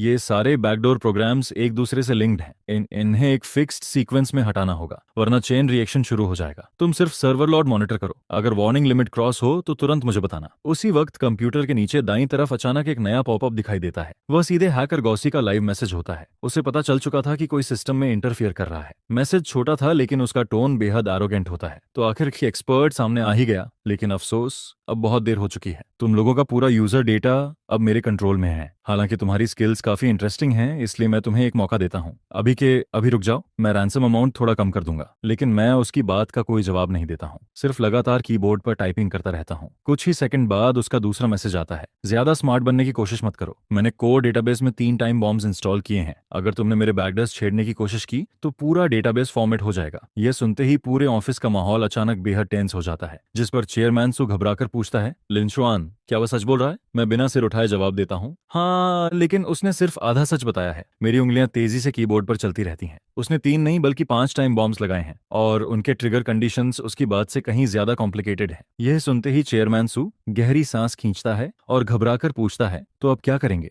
जिस पर मैं पहली बार सिर उठाता हूँ और मेरे होंठों पर एक ठंडी मुस्कान दिखाई देती है। वह सोच रहा है कि मैं नॉर्मल तरीके से बैकडोर रिमूव करूंगा, लेकिन वह एक बात भूल गया। यह सिस्टम मैंने डिजाइन किया है। इसका लो लेवल लॉजिक मैं किसी से ज्यादा अच्छी तरह समझता हूँ। इसके बाद मैं दूसरे इंटरफेस पर स्विच करता हूँ और एक बिल्कुल नया कोड लिखना शुरू करता हूँ। इस कोड का काम बैकडोर को डायरेक्टली डिलीट करना नहीं होता, बल्कि सिस्टम के अंदर एक वर्चुअल सैंडबॉक्स एनवायरनमेंट बनाना होता है, ताकि सारे बैकडोर प्रोग्राम्स उसी में आइसोलेट हो जाएं। उन्हें ऐसा लगे कि वे अब भी नॉर्मली रन कर रहे हैं, लेकिन असल में उनका कोर डेटा से कनेक्शन पूरी तरह कट हो चुका होता है। सुबह के 4 बजे वर्चुअल सैंडबॉक्स एनवायरनमेंट फाइनली तैयार हो चुका होता है। मैं गहरी सांस लेता हूं और एग्जीक्यूट कमांड दबा देता हूं। अचानक स्क्रीन पर कोड लाइंस पागलों की तरह स्क्रॉल होने लगती हैं। पूरा सिस्टम कुछ सेकंड के लिए फ्रीज हो जाता है। ऑफिस में मौजूद हर इंसान सांस रोककर स्क्रीन को घूर रहा होता है। कोई भी जोर से सांस लेने की हिम्मत नहीं करता है। करीब 30 सेकंड बाद सिस्टम आखिरकार रिस्पॉन्स देता है। मॉनिटरिंग डैशबोर्ड पर दिखाई दे रहे सारे रेड सिंबल्स, जो बैकडोर प्रोग्राम्स को रिप्रेजेंट कर रहे थे, धीरे धीरे येलो कलर में बदलने लगते हैं, जिसका मतलब साफ था, बैकडोर सक्सेसफुली आइसोलेट हो चुके थे। यह देखकर ओल्ड चेन एक्साइटमेंट में लगभग उछल पड़ता है। सक्सेस हो गया। लेकिन मैं जरा भी रिलैक्स नहीं होता हूँ, क्योंकि असली मुश्किल अभी भी बाकी थी। अब मुझे बिना टाइम बॉम्ब्स एक्टिवेट किए डैमेज्ड मॉड्यूल्स दोबारा लिखने थे। यह काम ऐसा था जैसे इंसान बॉम्ब डिफ्यूज करते करते हार्ट सर्जरी भी कर रहा हो। एक छोटी सी गलती भी पूरे सिस्टम को खत्म कर सकती थी। सुबह के 4:40 बजे मैं पहला कोर मॉड्यूल दोबारा लिखना शुरू करता हूँ। मेरी टाइपिंग स्पीड लगातार बढ़ती जाती है। स्क्रीन पर कोड फ्लड की तरह गिर रहा होता है। मेरे माथे से पसीना लगातार टपक कर कीबोर्ड तक भिगो देता है, लेकिन मेरे पास उसे साफ करने तक का समय नहीं होता है। सुबह के 5:20 बजे तीसरा मॉड्यूल भी सक्सेसफुली रीराइट हो चुका होता है। अब बाहर आसमान हल्का हल्का चमकने लगता है। सुबह होने में 1 घंटे से भी कम समय बचा होता है, जिस पर चेयरमैन सु बार बार दीवार पर लगी घड़ी की तरफ देख रहा होता है। उसके हाथ पसीने से भीग चुके होते हैं। इन्वेस्टर डायरेक्टर शेन अब तक 3 बार कॉल कर चुका होता है, लेकिन हर बार चेयरमैन सु सिर्फ यही कह पाता है, सिस्टम अभी रिपेयर हो रहा है, कृपया थोड़ा और समय दीजिए। सुबह के 5:50 बजे आखिरी मॉड्यूल भी आखिरकार रीराइट होकर पूरा हो जाता है। मैं आखिरी कोड लाइन टाइप करता हूँ, एंटर की दबाता हूँ और फिर पूरा शरीर थककर कुर्सी पर गिर जाता है, जिसके साथ ही सिस्टम रीस्टार्ट होना शुरू हो जाता है। ऑफिस में मौजूद हर इंसान की नजर मेन स्क्रीन पर टिक जाती है। बूट प्रोग्रेस बार धीरे धीरे आगे बढ़ने लगती है। 10%, 30%, 50%। सुबह के 6:03 बजे आखिरकार सिस्टम सक्सेसफुली बूट हो जाता है। मॉनिटरिंग पैनल पर दिखाई देने वाले सारे इंडिकेटर्स वापस नॉर्मल हो चुके होते हैं। कोर डेटा पूरी तरह सेफ रहता है और हैकर गॉसी को सिस्टम से पूरी तरह बाहर फेंक दिया जाता है। यह देखते ही पूरे ऑफिस में जोरदार चीयर्स गूंज उठती हैं। लेकिन भले ही सिस्टम रीस्टार्ट हो चुका होता है, मैं अच्छी तरह जानता था कि यह सिर्फ शुरुआत थी। गॉसी इतनी आसानी से हार मानने वाला इंसान नहीं था। वह इतने लंबे समय तक सिस्टम में छिपा रहा था, इसलिए यह नामुमकिन था कि उसने कोई बैकअप प्लान ना छोड़ा हो। और सच में, जैसे ही सब लोग राहत की सांस लेने लगते हैं, मॉनिटरिंग पैनल पर अचानक एक एबनॉर्मल डेटा स्ट्रीम चमक उठती है, जिस पर मैं तुरंत सीधा बैठ जाता हूं और मेरी उंगलियां कीबोर्ड पर तेजी से दौड़ने लगती हैं। गॉसी अब भी अंदर है। वह एक हिडन बैकडोर इस्तेमाल करके दोबारा कनेक्शन एस्टैब्लिश करने की कोशिश कर रहा होता है। यह देखकर ओल्ड चेन घबराकर पूछता है, लिन शुआन, क्या वह वापस आ गया? मैं सिर हिलाता हूँ। मेरी नजरें अब भी स्क्रीन पर टिकी रहती हैं। वह मेरे डिफेंस सिस्टम को टेस्ट कर रहा है। वह मेरी कमजोरियां ढूंढना चाहता है। गॉसी भी अब समझ चुका होता है कि उसका ओपोनेंट कोई आम इंसान नहीं है, इसलिए उसके अटैक्स पहले से कहीं ज्यादा केयरफुल और कनिंग हो जाते हैं। उसके डेटा पैकेट्स पूरे सिस्टम में भूत की तरह घूम रहे होते हैं और हर बार वे बिल्कुल सही तरीके से उन ट्रैप्स को अवॉइड कर देते हैं जो मैंने पहले से सेट किए होते हैं। मैं शांत दिमाग से उसके अटैक पैटर्न्स एनालाइज करता रहता हूँ और धीरे धीरे मेरे दिमाग में उसकी पूरी अटैक मैप बननी शुरू हो जाती है। तभी अचानक मुझे एक पैटर्न दिखाई देता है। हर बार अटैक करने के दौरान गोसी ठीक 0.3 सेकंड्स के लिए एक स्पेसिफिक नोड पर रुकता है। यह उसकी हैबिटुअल वेरिफिकेशन मूव होती है, ताकि वह नेक्स्ट सेफ रूट कंफर्म कर सके, जिस पर मेरे होंठों पर हल्की मुस्कान आ जाती है। तो आखिरकार तुम्हारी आदत पकड़ में आ ही गई। इसके बाद मैं अपना असली ट्रैप तैयार करना शुरू करता हूँ।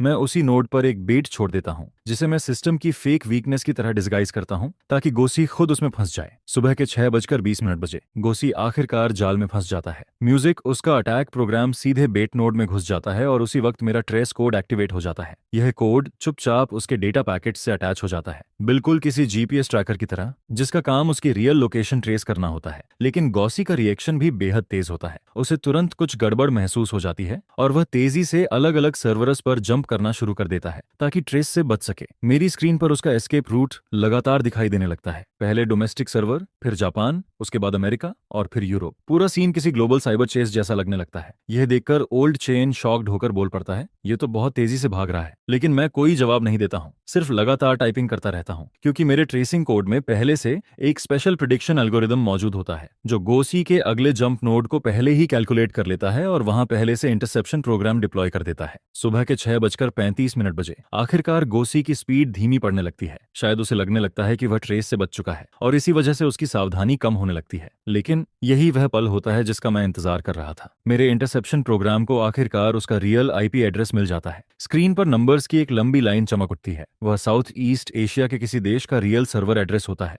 जिस पर मैं तुरंत रिवर्स इंट्रूजन प्रोग्राम एक्टिवेट कर देता हूं और उसी एड्रेस के जरिए सीधे उसके सिस्टम में घुसने लगता हूं। गोसी ने शायद कभी इमेजिन भी नहीं किया था कि कोई उसके खिलाफ काउंटर हैक कर देगा। उसका फायरवॉल मेरे सामने कागज की दीवार जितना कमजोर साबित होता है। करीब 3 मिनट बाद मैं सक्सेसफुली उसके कंप्यूटर में घुस चुका होता हूँ। अब उसकी रियल आइडेंटिटी, फाइल्स और पर्सनल डिटेल्स सब मेरी स्क्रीन पर दिखाई देने लगती हैं। उसी समय मैं सिस्टम में आखिरी काउंटर पैच डिप्लॉय कर देता हूँ, म्यूजिक। यह पैच हमेशा के लिए सारे इंट्रूजन पाथ्स ब्लॉक करने वाला होता है, साथ ही गोसी द्वारा छोड़े गए सभी बैकडोर प्रोग्राम्स को पूरी तरह साफ करने वाला होता है। सुबह के 6:45 बजे फाइनल काउंटडाउन शुरू हो जाता है। पैच डिप्लॉयमेंट प्रोग्रेस तेजी से आगे बढ़ने लगती है। 10%, 20%, 30%। तभी गोसी को आखिरकार खतरे का एहसास हो जाता है, जिस पर वह पागलों की तरह आखिरी अटैक्स लॉन्च करना शुरू कर देता है। वह पैच कंप्लीट होने से पहले पूरे सिस्टम को डिस्ट्रॉय करना चाहता था। मॉनिटरिंग पैनल पर डेटा ट्रैफिक अचानक आसमान छूने लगता है। वार्निंग अलार्म्स लगातार बजने लगते हैं। मैं दांत भींच लेता हूं और इतनी तेजी से टाइपिंग करने लगता हूं कि मेरी उंगलियां ऑलमोस्ट ब्लर दिखाई देने लगती हैं। यह हमारी आखिरी लड़ाई थी। या तो पैच सक्सेसफुली डिप्लॉय होता या फिर गॉसी पूरा सिस्टम तबाह कर देता। 50%, 60%, 70%। उसके अटैक्स लगातार और वायलेंट होते जाते हैं। सिस्टम लॉर्ड अब लिमिट के बेहद करीब पहुंच चुका होता है, जिस पर ओल्ड चेन घबराकर रिपोर्ट देता है, लिन शुआन, सर्वर अब ज्यादा देर तक लॉर्ड नहीं संभाल पाएंगे।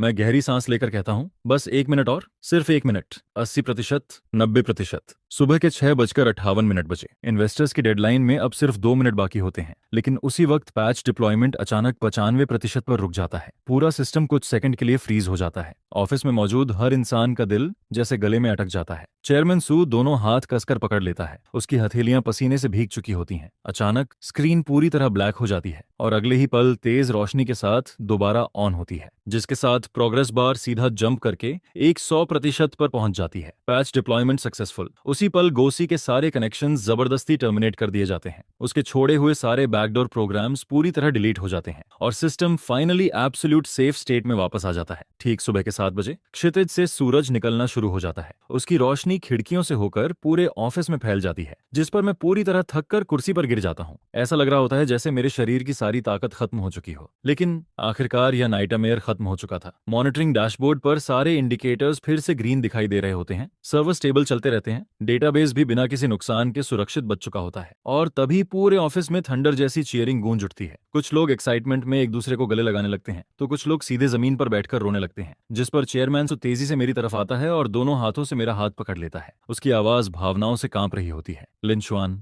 तुमने पूरी कंपनी को बचा लिया। तुमने यहाँ मौजूद हर इंसान को बचा लिया। मैं धीरे से सिर हिलाता हूँ। मेरी आवाज अब पूरी तरह बैठ चुकी होती है। मैंने सिर्फ वही किया जो मुझे करना चाहिए था। लगातार 5 घंटे हाई इंटेंसिटी काम करने की वजह से मेरे गले से अब मुश्किल से आवाज निकल रही होती है। जिस पर ओल्ड चेन मुझे पानी की बोतल देता है और मैं एक ही सांस में आधी बोतल खत्म कर देता हूँ। उसी वक्त मेरी स्क्रीन पर अचानक एक नया विंडो पॉपअप होता है। वह गोसी की डिटेल्ड ट्रेसेड इन्फॉर्मेशन होती है। मैं जल्दी से सारी डिटेल्स ऑर्गेनाइज करके एक फाइल बनाता हूँ। फिर चेयरमैन सू की तरफ मुड़कर कहता हूँ, यह उस हैकर की रियल आइडेंटिटी और आईपी डिटेल्स है। मेरा सुझाव है कि तुरंत पुलिस को इन्फॉर्म किया जाए। यह सुनते ही चेयरमैन सू तुरंत असिस्टेंट को पुलिस कांटेक्ट करने का ऑर्डर देता है। करीब 20 मिनट बाद कैप्टन वांग की साइबर पुलिस टीम कंपनी पहुंच जाती है। मैं उन्हें सारे एविडेंस हैंडओवर कर देता हूं, जिसमें अटैक लॉग्स, ट्रेसिंग रिकॉर्ड्स और गोसी के कंप्यूटर से निकाला गया डेटा भी शामिल होता है। सारे डॉक्यूमेंट्स देखने के बाद पुलिस ऑफिसर गंभीर चेहरे के साथ कहता है, यह गोसी काफी समय से हमारी हाई प्रायोरिटी वॉच लिस्ट में है। यह कई बड़े साइबर अटैक्स में इन्वॉल्व रहा है, लेकिन अब तक हमारे पास इसके खिलाफ सॉलिड एविडेंस नहीं था। लेकिन इस बार उसकी आंखों में सख्ती आ जाती है।